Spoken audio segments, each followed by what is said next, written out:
back to my channel. My name is Just a Fun Guy. Well, you know what? Hold on a second.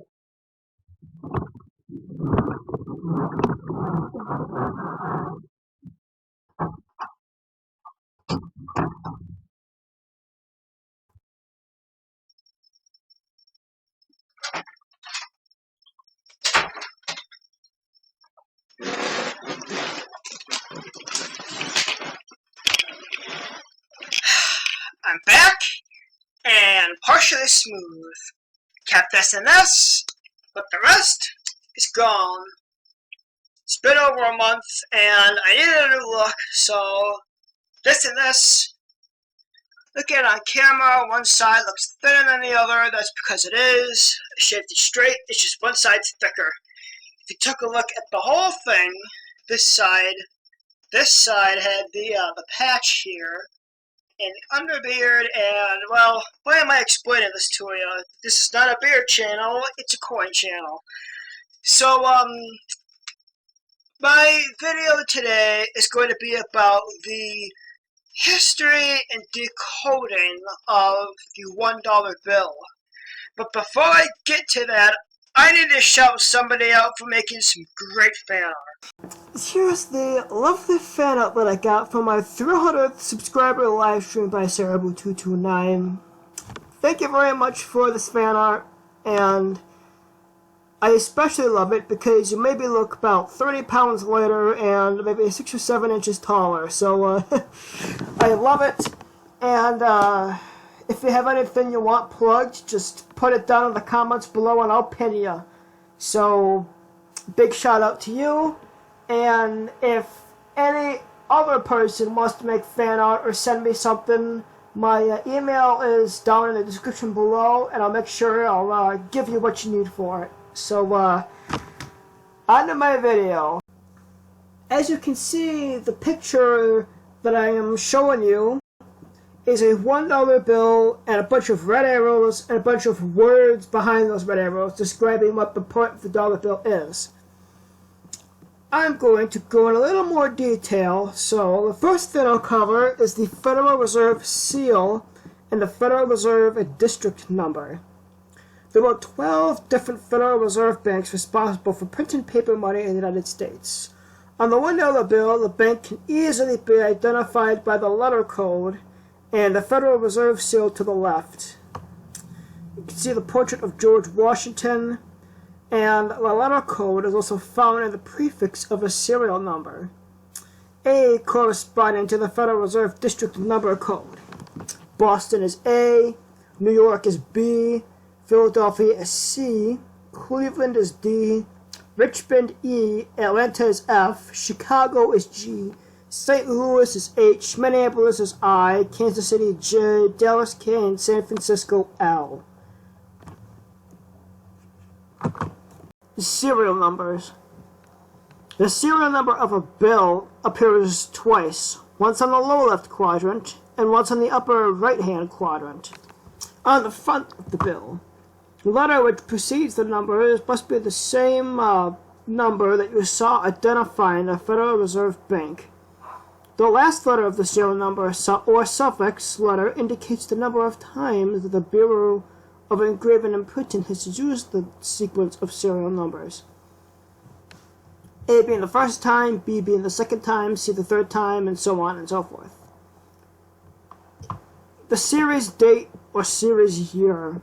In the lower right quadrant, you'll see a portrait of George Washington and his signature. Not his signature, but the signature of the Secretary of Treasury.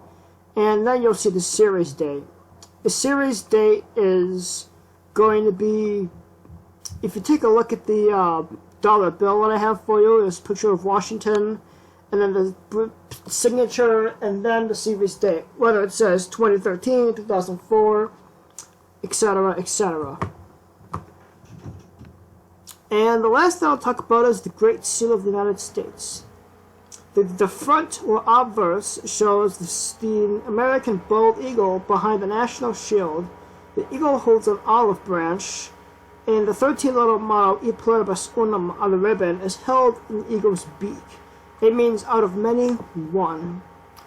On the reverse of the seal is a pyramid with the 1776 Roman numerals at the base, and the pyramid stands for the permanence and strength of the 13-letter motto. Next up is the history of the $1 bill. Although experiments with paper money did occur throughout the early history of the country, they were largely unsuccessful. People, for good reason, didn't trust the notes and preferred gold and silver coins. In 1861, needing money to finance the Civil War, Congress authorized the issuance of demand notes in 5, 10s, and $20 denominations.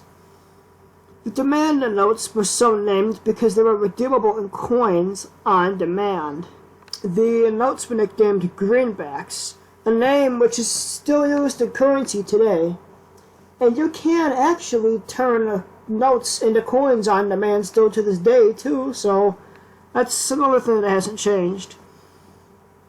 The first $1 bill was issued in 1862, a legal tender note with a portrait of Salmon P. Chase, the Treasury Secretary under President Abraham Lincoln. The National Banking Act of 1863 established a national banking system and a uniform national currency.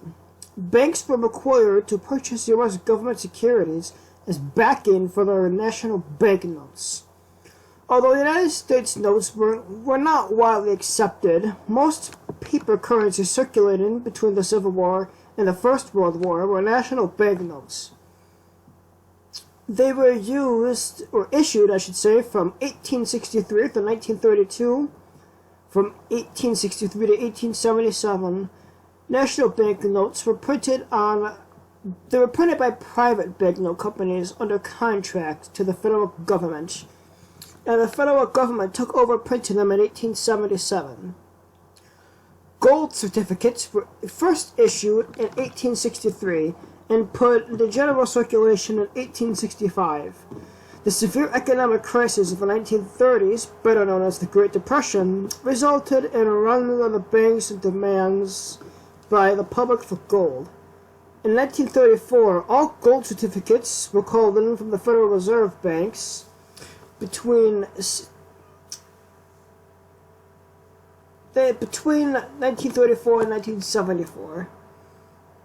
It was illegal for the U.S. to hold on to gold bullion certificates between those 2 years.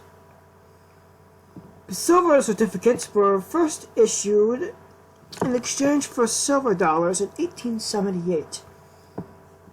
For many years, silver certificates were the major type of currency in circulation. However, in the early 1960s, with rising silver prices threatened to undermine the currency system, Congress eliminated silver certificates and also discontinued the use of silver in circulating coinage such as dimes and quarters. The current design of this $1 bill, the design that we have today, technically dates to 1963, when the bill became a Federal Reserve note as opposed to a silver certificate. However, many of the design elements that are associated with this bill were established in 1929, when all of the country's currency was changed to its regular size. And collectors call today's notes small-sized notes to distinguish them from the older, larger formats. The most notable recognizable element of the modern one is President George Washington, painted by Gilbert Stuart. The $1 bill issued in 1929 under a series of 1928 was a silver certificate. The Treasury seal and serial number on it was dark blue, and the reverse had a large, ornate 1 superimposed by $1. These $1 silver certificates were issued until 1934. In 1933, $1 United States notes were issued to the supplement of the supply of the $1 silver certificates. Its Treasury seal and serial numbers were red, and only a small number of his $1 bills entered circulation. The Treasury kept the most of them in vaults. In 1934, under George Washington's portrait, the 1 silver dollar was changed to $1 due to the fact that silver certificates could be redeemed for silver bullion. In 1935, design changes began to change the blue numeral 1 to gray. The treasury seal was made smaller and superimposed by Washington, D.C., and a stylized $1 was added to the treasury seal. The reverse changed to its current design, except for the absence of "In God We Trust." That was it. The motto "In God We Trust" came back in 1957. In 1963, the production of the Federal Reserve notes began to replace the $1 silver certificate. The border design on the front was completely redesigned, and serial numbers on the treasury seal were printed in green ink. Last little history timeline. In 1969, the $1 bill began using a new treasury seal with the wording in English instead of Latin.